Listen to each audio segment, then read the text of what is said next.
Selamat jumpa kembali pada podcast kelas kreatif Inspirasi Tanpa Batas atau Inspirit Club, Kolektif Learning Hub. Saya Dani Wahimunggoro dari Inspirasi Tanpa Batas. Pada podcast kali ini saya ingin melaporkan dua hal.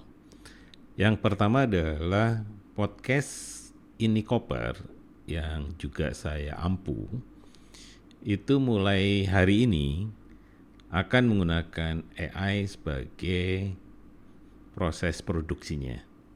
Sehingga kalau kawan-kawan melihat Ini Koper di YouTube, ya, itu ada 2 edisi yang terakhir, semuanya menggunakan AI.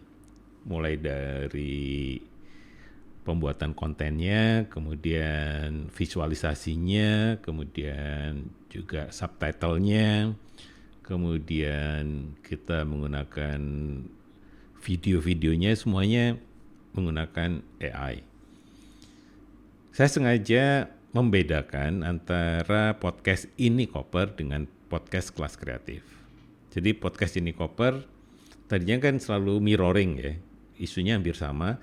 Nah kalau sekarang kontennya agak dibedakan, biasanya kaitannya dengan permintaan dari para penonton gitu, dari pemirsa yang ada di kelas kreatif. Jadi saya sering pagi itu memperoleh pertanyaan dari penonton dari berbagai daerah untuk menanyakan beberapa hal. Nah biasanya pertanyaannya ada kaitannya dengan teori, ada dengan metode, ada kaitannya dengan apa semacam tips ya yang bisa dilakukan karena mereka ingin menggunakan beberapa metode yang ada di kelas kreatif. Nah kadang memang kelas kreatif sifatnya sangat general ya. Jadi kadang kalau ada pertanyaan sifatnya lebih teknis, itu sangat membahagiakan saya dan saya bisa membantu untuk mengeksplorasi apa yang kita bisa lakukan pada tingkat mikronya gitu pada saat di kelas atau di tempat yang lain.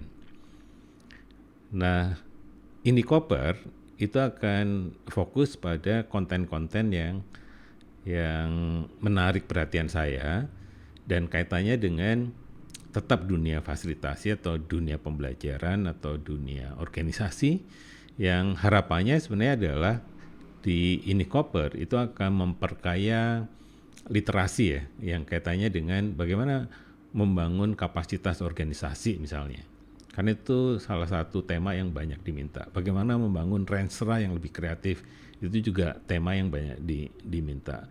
Bagaimana untuk membangun budaya organisasi, itu juga banyak yang meminta tema-tema seperti itu. Jadi di sini saya ingin menyampaikan bahwa podcast Ini Koper itu formatnya akan baru ya, karena semuanya dibuat oleh AI. Nah, yang di Spotify itu tetap audio ya. Audio itu karena dengan AI sebenarnya dokumen kan bisa langsung kepecah 2 ya. Ada file yang sifatnya visual ya, video, ada yang audio gitu. Jadi sangat memudahkan untuk membuat produksi podcast. Nah, mengapa saya membuat podcast yang basisnya adalah AI? Karena saya ingin juga membantu ya teman-teman di daerah, kadang kesulitan membuat konten gitu. Seolah-olah harus ada studio dan sebagainya, ada orang yang menjadi tokohnya dan sebagainya.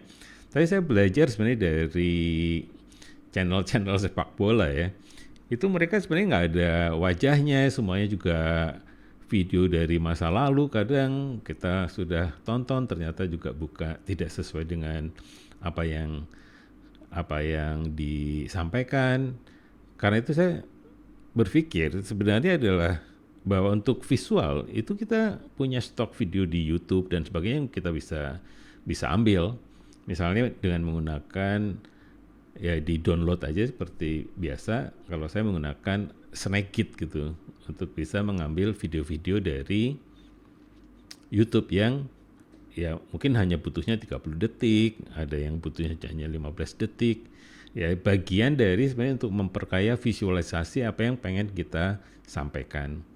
Nah itu IndiCopper sebagai alat bantu ya untuk kawan-kawan yang introvert misalnya, saya nggak ingin muncul muka saya, ya tadi pakai AI saja gitu. Cuma saya nggak bisa menulis, ya pakai AI saja gitu. Saya nggak punya foto, ya pakai AI saja gitu. Jadi saya selalu sampaikan sebenarnya adalah waktu ada kelas ya itu ibu-ibu dari desa, ya saya sampaikan sebenarnya AI itu bisa membantu mempermudah mereka untuk melakukan hal-hal yang kadang menghabiskan waktu tuh banyak gitu. Sebagai contoh ya, ada seorang guru dari Jambi menanyakan gimana ya caranya membuat semacam rencana pengajaran 1 semester seperti itu. Nah mereka melakukan itu kesulitan, ya sulit sekali, kata mereka bisa berbulan-bulan hanya stres ya membuat dokumen seperti itu. Nah dengan AI itu 10 menit selesai. Jadi waktu diceritakan, oh bisa, contohnya, dan saya juga jadi, iya seharusnya hal-hal yang sifatnya semacam pengulangan ya, pengulangan yang ada polanya, yang sebenarnya juga tidak terlampau kompleks gitu, sebenarnya dicerahkan ke AI bisa membantu gitu untuk hal-hal seperti itu gitu. Nah, saya sendiri juga membangun semacam database sendiri di AI tentang pengetahuan-pengetahuan yang menjadi minat saya. Jadi ini AI saya tidak menempatkannya itu seperti mesin pencari informasi ya, tetapi sebagai kawan ya, sebagai sahabat untuk ngobrol aja. Jadi tiap pagi ya semacam latihan ya.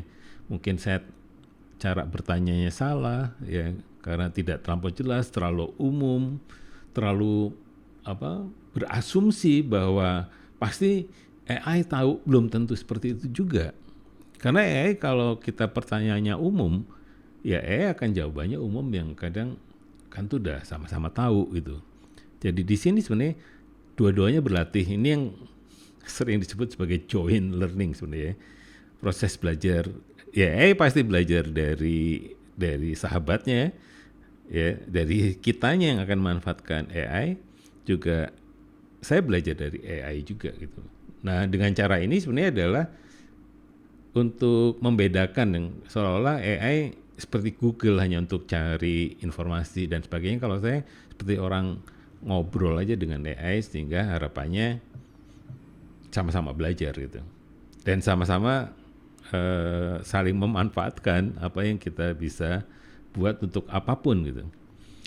Nah yang kedua sebenarnya yang untuk di kelas kreatif yang ada di YouTube tetap caranya tradisional ya, jadi mirip seperti ini, tetap rekaman biasa, kemudian juga kalau ada ide di kepala saya langsung aja berbagi kepada kawan-kawan semuanya, dan kawan-kawan juga sebenarnya boleh memberikan pertanyaan lewat komentar ya atau lewat WA untuk menjadi konten saya gitu, karena esensinya kelas ini adalah kelas kreatif untuk kita semua. Oleh karena itu kita menyebutnya Collective Learning Hub. Jadi saya kumpulkan sengaja di YouTube. Jadi kalau kapan-kapan teman-teman fasilitator butuh semacam ide ya tentang metode, tentang mungkin pemikiran-pemikiran, mungkin proses, alur dan sebagainya, ya bisa ke kelas kreatif gitu. Karena kemarin itu ada kelas TOT misalnya untuk kota keberlanjutan, ada 2 angkatan. Kadang juga waktu untuk belajarnya itu sangat pendek gitu, sehingga kalau ada pertanyaan saya sampaikan, ya tanya aja, nanti saya akan berikan jawaban lewat YouTube. Jadi proses belajar ini menjadi proses belajar bagi semua orang. Nah itu kira-kira yang sebenarnya membedakan antara IndiCopper dengan kelas kreatif. Nah dari pengalaman 2 hal inilah yang kemudian kami memproduksi beberapa buku gitu. Ya, jadi udah ada 3 atau 4 buku ya yang terbit dari proses belajar seperti ini. Mengapa harus ada buku? Karena basisnya sebenarnya adalah tetap ada orang yang bisa belajar lewat proses seperti ini. Tapi kalau masih pola belajarnya butuh membaca sesuatu dan dipegang, itu bisa menggunakan versi digitalnya, tapi bisa juga versi cetaknya. Nah, versi cetaknya memang cetaknya berdasarkan kebutuhan. Kalau ada permintaan ya kita cetak gitu. Jadi kita cetaknya nggak banyak-banyak ya. Mungkin 50 habis gitu setelah. Nah, dengan cara itu kita juga sama-sama sebenarnya bisa punya pegangan dari pengalaman kelas kreatif dan juga Indiecoper.